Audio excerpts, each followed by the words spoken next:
Olá, bom dia, boa tarde, boa noite, dependendo da hora que esteja assistindo esse vídeo. Meu nome é Rodrigo, eu sou aluno do consórcio CEDERJ, do curso de licenciatura em História, oferecido pela Unirio, e como requisito para o cumprimento das horas de estágio 3, foi proposto a realização de uma videoaula, em que eu escolheria o tema a ser abordado no referido vídeo. E o tema que eu resolvi escolher fala sobre o governo de João Goulart e a crise política.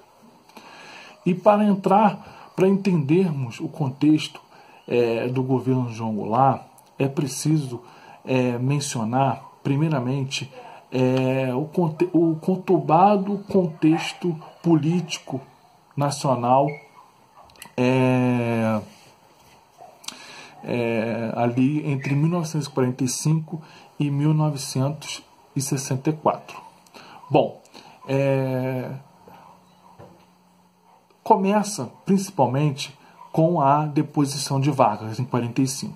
E ali desencadeia uma grande crise, né, que ela vai se abaixando no nível, mas permanece aquele cenário de crise política no país, né? Então temos ali a deposição de Vargas em 45, posteriormente em 54 a morte de Vargas, né?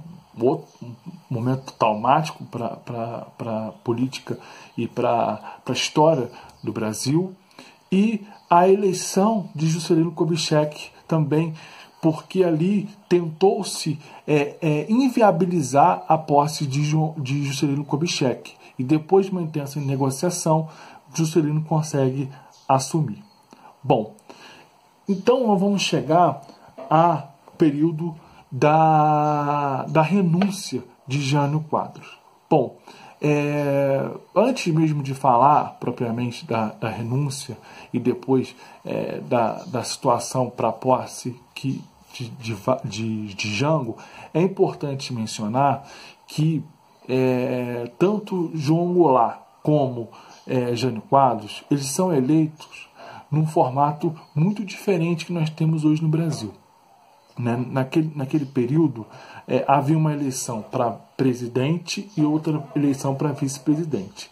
Então, Jânio sai como vencedor do pleito, como presidente, para presidente da República, e João Goulart é eleito como vice-presidente da República.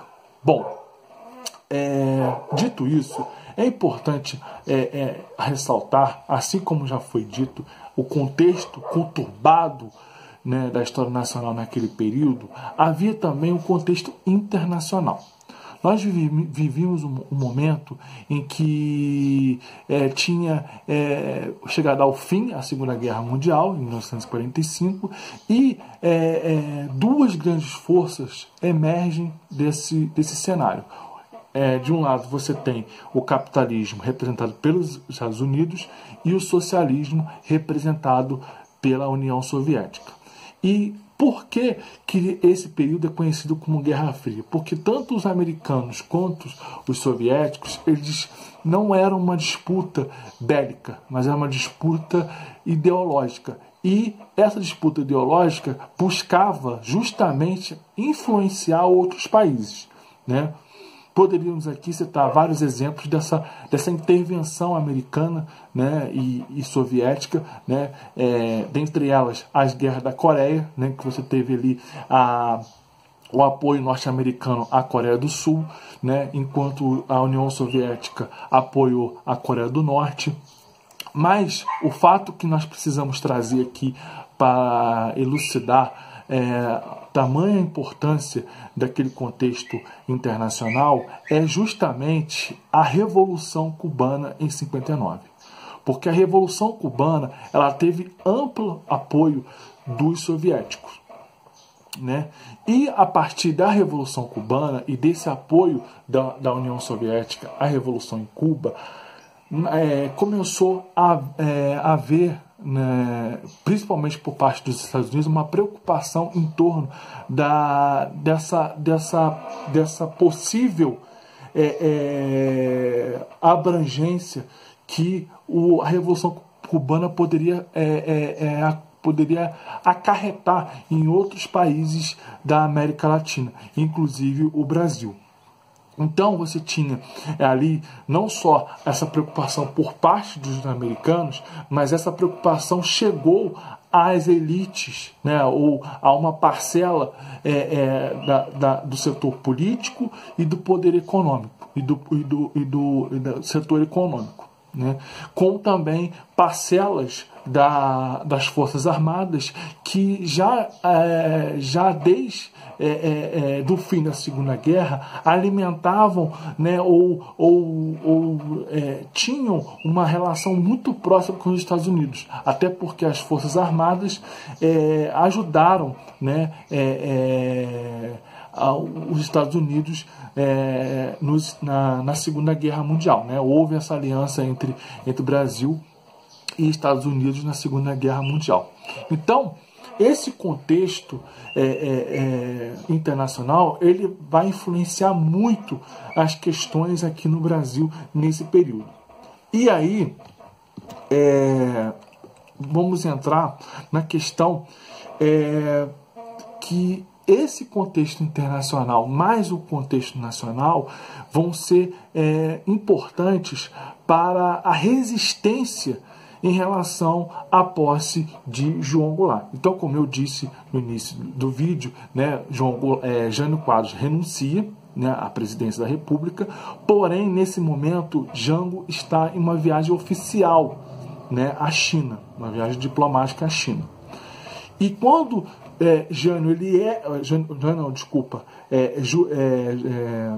João Goulart, ele é informado da renúncia de Jânio Quadros, rapidamente ele antecipa o retorno ao Brasil. Mas nesse meio tempo, ele é informado de que ele não poderia assumir a presidência, que havia uma resistência em parte das Forças Armadas e de partidos políticos que eram contrários à sua posse. E aí começa a grande questão, né? Uma intensa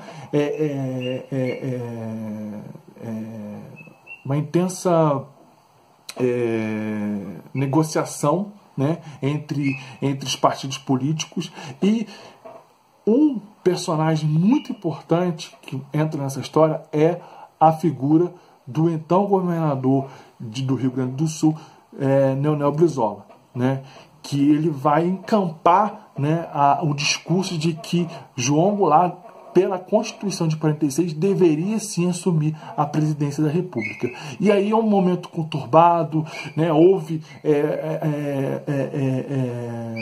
ameaças de confrontos, ameaça de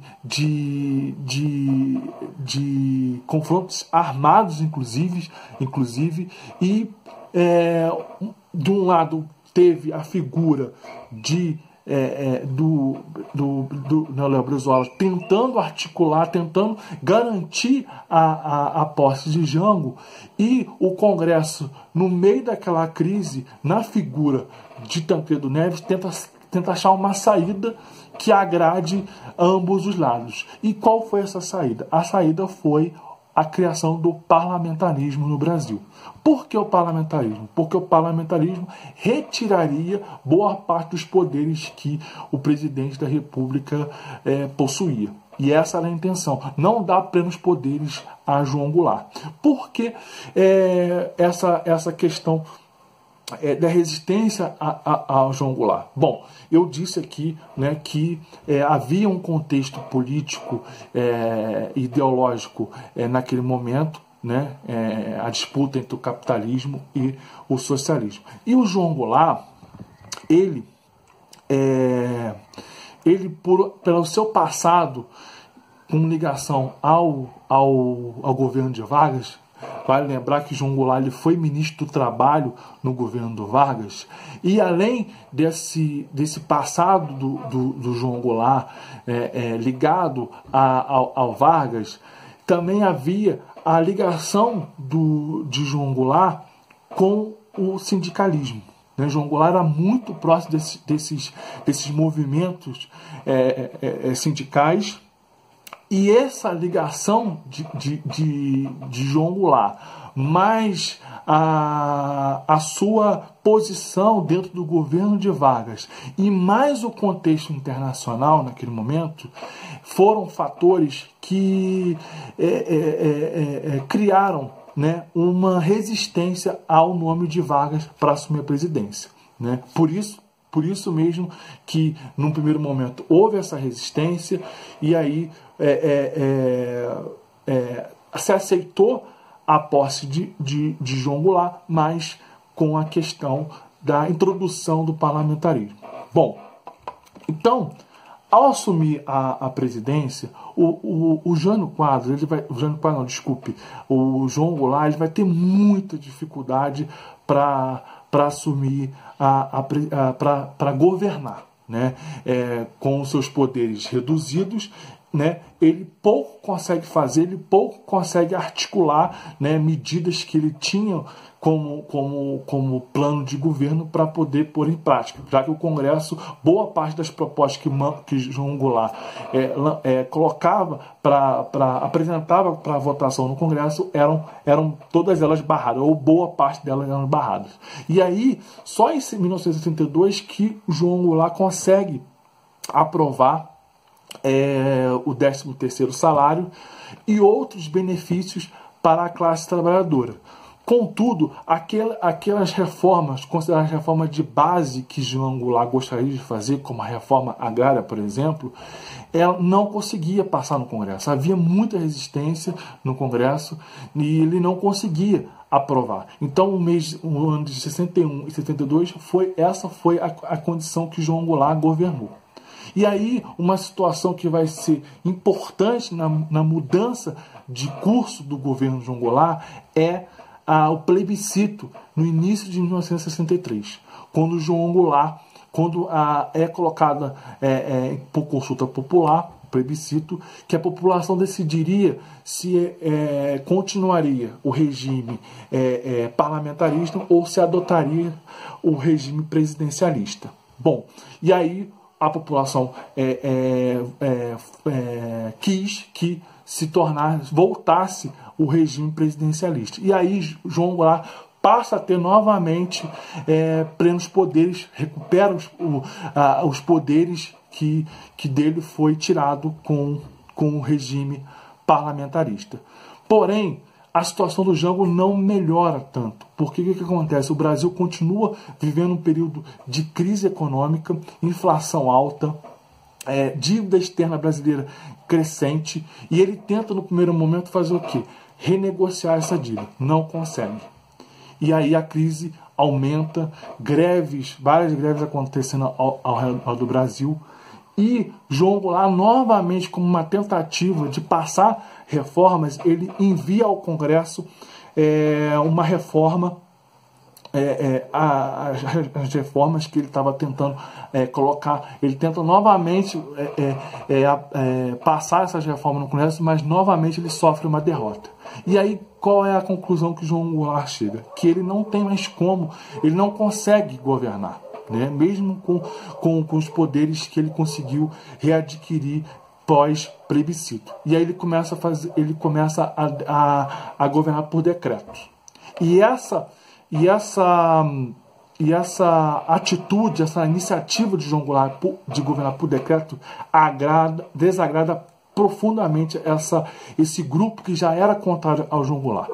Então cresce a resistência ainda maior sobre o governo João Goulart e a situação começa a se acirrar cada vez mais. E João Goulart, em 13 de março de 64, ele participa de um mega comício na Central do Brasil, em que ele novamente defende as ideias da reforma de base, defende a reforma agrária e defende outras medidas que desagradavam a esses grupos políticos e econômicos. E uma resposta é dada com a passeata, né, com uma manifestação da família, a família com Deus pela liberdade, que também reúne muitas pessoas que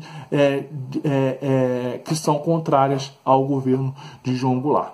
Então, a gente percebe que ao longo de 63 a 64, essa disputa ela vai se acirrando. E, como um último caso dessa crise que se arrastou ao longo desses anos, é a revolta dos sargentos, que era uma revolta de militares da baixa patente que, insatisfeitos com a sua situação, se rebelam, né? E essa rebelião é muito mal vista pelo Exército. E o Exército cobra uma punição desses subordinados. E o Jango vai contra, né, a alta patente do Exército e resolve apoiar essa iniciativa desses militares de baixa patente. E aí a situação se agrava de uma tal forma que esses grupos políticos, juntamente com as Forças Armadas, né, identificam que não há mais como João Goulart ficar no poder. E aí até grupos, né, uma parte ainda do Exército que ainda apoiava o João Goulart, pós revolta dos sargentos, resolve ir contrário ao João Goulart. E o único partido que ainda apoiava o João Goulart, que era o PSD, que era a maior bancada do Congresso, ele resolve também tirar o seu apoio ao João Goulart. E a partir dessa situação, a situação do João Goulart se agrava, né? Se agrava e o que acontece? Começa a haver uma pressão da imprensa, começa a haver uma articulação da elite política e dos militares. E aí isso vai culminar com a deposição de João Goulart em 1º de abril de 1964. Bom, eu espero que eu possa ter contribuído. Dê aí o seu like, curta esse vídeo e caso tenha alguma dúvida também deixe aí a sua mensagem.